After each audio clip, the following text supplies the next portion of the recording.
In this video, I'm going to show you a quick and easy way to install Adobe Premiere Pro on your iPhone.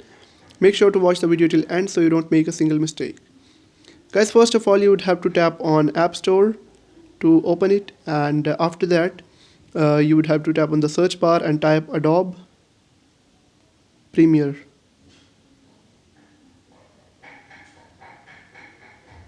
Search for it, then you would be able to find Adobe Premiere right here. It's a free software, you can use it without paying a single penny. The size of this app is 100 MBs and it has got a rating of 4.5, which is a good rating. All you have to do is to tap on Get, and it would require your Face ID. So I would go with my Face ID, and it would be downloaded, and you would be able to use it, export videos free of cost, and that's how you can easily install it and use it. And most importantly, it's a free software. If this video helped you out, hit that subscribe button, it really supports the channel. Like the video and comment down below if you got stuck anywhere. I'll definitely help you out.